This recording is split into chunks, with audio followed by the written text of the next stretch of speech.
Hi everyone, it's Bea. In today's video, I will be talking about the history and lore of fairies in the main series Sims games. Since the first video in this series that I made about vampires was really well received, I figured I should start right away on researching the history of the next supernatural sim type, and since Renaissance Fair season has finally arrived, fairy seemed like the most fitting choice for the next sim type to cover for the series. The very first fairy ever introduced in the Sims series was Faerie Queen Mara, a vendor NPC introduced in the Sims Makin Magic expansion pack released in 2003. I covered the general concept of the Makin Magic expansion pack in my last video, but just as a quick recap, this expansion pack gave your Sims the ability to use magic through casting spells and dueling with other Sims, as well as introduced a pretty big group of supernatural NPCs to fill the expansion pack's Magic Town. Faerie Queen Mara can be found on either one of two lots located in Magic Town. Forest Edge Camp, a community park lot situated at 98 Calamity Forest, or right next door at Sarah Glen, a park-type lot located at 97 Calamity Forest. At her garden wagon-themed vending cart called Fairy Mara's Odds and Ends,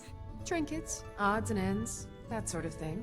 Mara sells quite a few magic items, including diamond dust, golden thread, pixie dust, sands of time, and 4-leaf clovers in exchange for magic coins or honey, and if you complete quests for her, you will most likely receive Pegasus feathers as a reward. Though, as you'll come to find out throughout the rest of this video, fairies are a very uncommon supernatural sim type. There are a few things to note about Mara, as she sets the example for all other fairies to be introduced throughout the series. The most important thing to mention is her physical appearance. Mara is depicted basically like a regular sim who's on their way to the Renaissance Fair. She wears a flower crown, a leaf-inspired skirt, bare feet, leaf wrist cuffs, and her top is very reminiscent of a corset or stays with petal-looking decorations and white puff sleeves, and of course, her wings. Mara can also perform magic, but only in the way that every other sim in the Makin Magic expansion pack can, so she doesn't have any special fairy magic, I guess you could say. Using the dueling system introduced in this expansion pack, you can duel other Sims, and Mara is one of the easiest Sims to defeat, so you won't win many magic coins by doing so. Though technically fairies make somewhat of an appearance in the Summer Dream family, introduced in the Sims 2 playable neighborhood called Veronaville, the Sims in this family, referred to as fairies, are a parody of characters from Shakespeare's famous play, A Midsummer Night's Dream, and do not actually have magical powers or other fairy characteristics other than their names. The Sims 3 Supernatural expansion pack, released in 2012, definitely made up for the lack of fairies in The Sims 2, however, as this pack introduced fairies for the very first time as a playable sim type. Fairies were first introduced in the announcement trailer for the Supernatural expansion pack with the tagline, "Play with Trouble," and shown to be a magical sim type that are known to be rather mischievous. The Fae, or fairies as described by Celtic folklore, which is mostly what dictates the modern ideas of fairies that we use in pop culture today, were certainly mischievous to say the very least.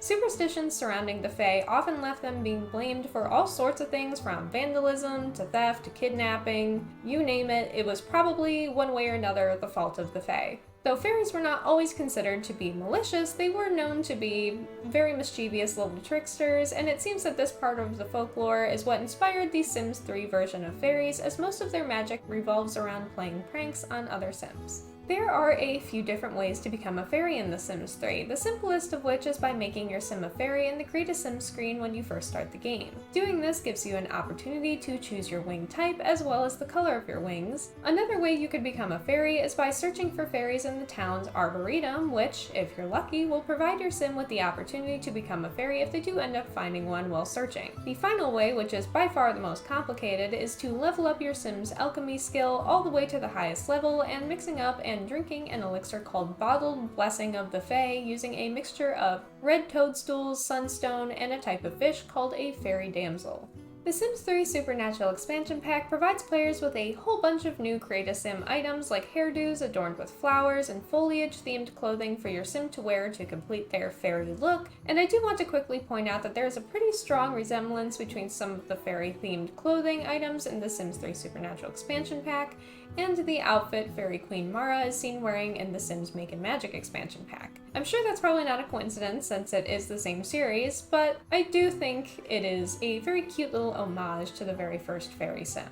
Unlike Faerie Queen Mara though, fairies in The Sims 3 Supernatural Expansion Pack do in fact have special fairy magic that differs from that of spellcasting witch sims, which I'll get around to talking about in a future video. Fairies have quite a few abilities that are special to their sim type, including increased natural gardening abilities, they're more charismatic than your average sim, and they also have quite a few fairy-specific powers, which almost all fall under the categories of either a trap or a trick, which they can cast on other sims. In terms of traps that can be cast by fairies, they can enchant a sim's shower to temporarily dye the hair of an unsuspecting sim to a crazy color the next time they shower. They can cause a toilet to overflow the next time it gets flushed, enchant trash cans to fly open, sending trash flying everywhere, enchant a particular seat on a couch to cause the next sim that sits down there to instantly become tired and fall asleep. They can enchant mailboxes to cause a swarm of bees to be unleashed on the next person who opens it,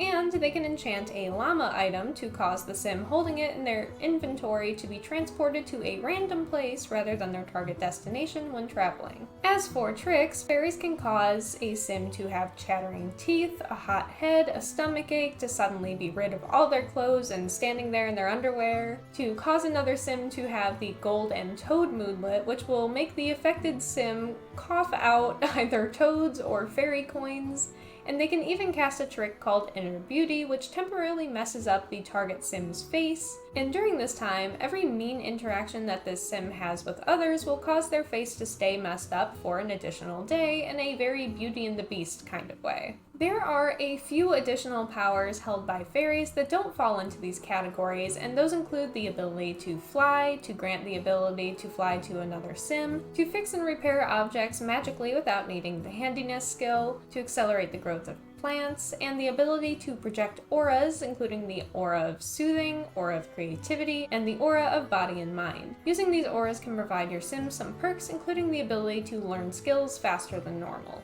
Each of the fairy powers I just mentioned has to be slowly gained through practice and leveling up your sim's fairy abilities, so at the start of the game with your fairy power level at 0, your sim will only be able to fly, project the aura of soothing, and cause another sim to have chattering teeth. Everything else will need to be earned through leveling. It's also important to mention that fairy sims do have a limit of how much magic they can do because each power they use depletes their mana or magic meter, and you can either wait for it to slowly refill on its own by taking a break from using your magic, or using a fairy house, you can drink some pollen punch, relax in the fairy house, or ride a train set to refill it quicker. If you have your alchemy skill leveled up a bit, you can also make an essence of magic elixir using honey and any mushroom to instantly fill your mana back up as well. Fairy houses are also something we have to talk about real quick. Fairy sims have more than just their sim form, they also have the ability to turn into a sprite, which shrinks them down into a little ball of light the same color as their fairy wings and allows them to interact with fairy houses where they can rest, sleep, woohoo, party, change their outfit, and replenish their mana.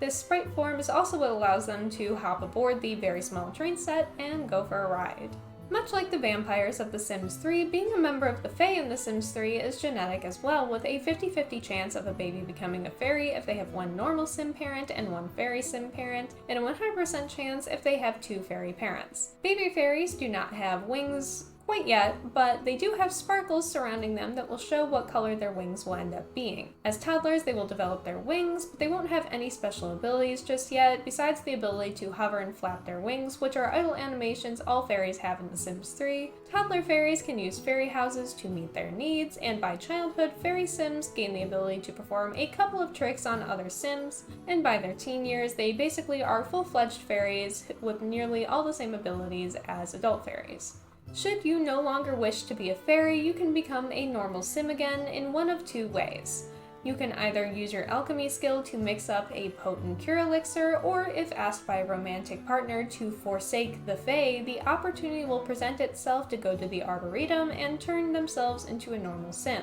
Though I doubt any sim who would ask you to do such a thing is one you'd probably want to be with anyways. A few other things to mention about the fairies of the Sims 3 Supernatural Expansion Pack are that all fairy sims, regardless of level, will hover and fly above the ground rather than walking a good deal of the time. Fairies in their sprite form will have jingle bell sound effects when they move, and my favorite little fun fact is that a mean interaction that can be performed on a fairy sim is imply mother was a glow bug, which is such a good insult, I really gotta start using that one. One last thing before we move on, the Sims 3 Supernatural Expansion Pack also includes a little blast from the past, the Summer Dream family from The Sims 2. And this time, they actually are fairies. Now, I hate to be the bearer of bad news, but despite the fact that The Sims 4, released in 2014, currently has over 60 game packs, expansion packs, stuff packs, and kits available, one of which is literally called Realm of Magic, there are absolutely no fairies. I could, theoretically, use this part of a video to tell you about how I think everybody should just play The Sims 3 because it is objectively the best Sims game and does, in fact, have fairies and basically everything else you could ever want in a Sims game. But instead, I will use this time to tell you about the implication of fairies in The Sims 4. In the Sim 4 base game's Willow Creek neighborhood, your sim can go to Sylvan Glade, a secret location accessible by using a portal found within a unique-looking tree in Foundry Cove. The reason I bring this up is because a tiny sprite-like fairy can be seen giggling and flying around in Sylvan Glade, but they cannot be interacted with, and they are basically just there to add to the magical aesthetic of the lot. Other instances of fairies in The Sims 4 include a fairy costume included in the Spooky Stuff pack, and the Sims 4 Realm of Magic expansion pack allows spellcaster sims to have a fairy familiar which looks extremely similar to the fairies from the Legend of Zelda series like Navi. This familiar is a very common one that can be purchased for 100 simoleons at Juan's wonderful one-stop wand warehouse in Castor Alley. That was so hard to say. And with that, we have officially covered all the lore and history about fairies in every main series Sims game to date. Let me know down in the comments if you've ever played as a fairy in the Sims 3 Supernatural Expansion Pack, and if you have, or if you just really like to, tell me what color wings you choose. Personally, I always choose really tall white wings. Anywho, thank you all for watching. I hope you all have a good day or night or whatever time it is wherever you are, and I will see you all next time.